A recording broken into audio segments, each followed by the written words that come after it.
Let's get some reaction to this spending push from Spotlight Asset CIO Shayna Sissel and Capitalist Pig hedge fund manager Jonathan Hoenig. Jonathan, let's go ahead and start with you and talk about what Americans are experiencing right now as we're amidst this recovery. You still have a lot of people that are out of work, but the higher gas prices, the threat of higher taxes coming. You've got the blockage in the Suez Canal. There's going to be, some pin action from that with respect to delays and higher prices for some time to come. A lot of Americans are concerned that they're going to feel very stretched, even if they are gainfully employed.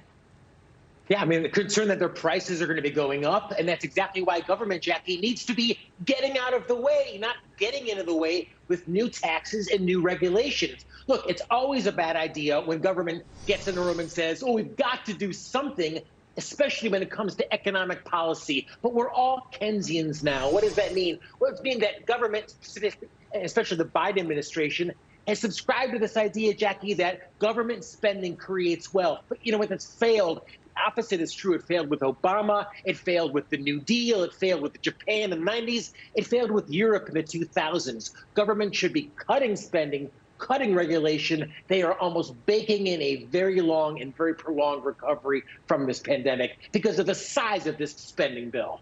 Yeah, Shayna, a lot of people are saying, after passing the $1.9 trillion spending on supposed COVID relief, some of it was dedicated to that, but a lot of it wasn't. Do we need another $3 trillion? Republicans have said they would get behind some spending on infrastructure per se to get people back to work, but that we don't necessarily need an extra trillion of other programs added in there. Your thoughts?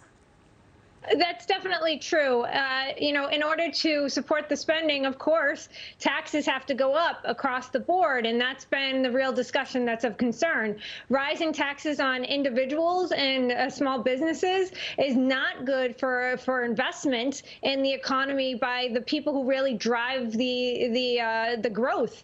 And then they're talking about raising corporate taxes from 21% to 28%. If you calculate that into how that impacts the market, that actually significantly impacts the potential earnings growth in 2022, dropping it from about 15.2% to about 8.5%. That impacts the overall returns in the market. And so you're starting to see increased volatility. People are definitely concerned about how taxes and spending are going to impact this economic recovery, or in this particular case, how it will cause it to not be as robust as we've been expecting and that the market's been pricing in. Yeah, and Shayna makes a great point there, Jonathan. Obviously, this administration's plan is tax and spend, and one of the things they want to do is increase tax on Americans. We've talked about that, increase on households now that make over $400,000 a year. They also want to roll back President Trump's corporate tax cuts that were very stimulative for this economy. You put those two elements together,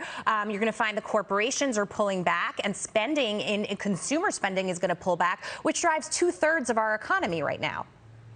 Yeah, sure. Not to mention, I understand that Pete Buttigieg is basically floating the idea of a mileage tax when it comes to, I don't know, just driving your car to work or going to pick up your kids from daycare, et cetera. But, you mentioned the corporate income tax, Jackie. That's an especially insidious type of tax because it's paid not by the corporations. It's paid by the employees and it's paid by the customers. So, any economist will tell you that there is no such thing as a free lunch. The more President Biden's administration wants to spend, the more they're going to have to tax or borrow. That's straight out of the average American's pocket. No, that's a great point. Speaking about jobs, obviously, if you change those corporate tax policies, there are going to be layoffs that come with that. I don't know if they could all be offset by what he's trying to do in this infrastructure plan.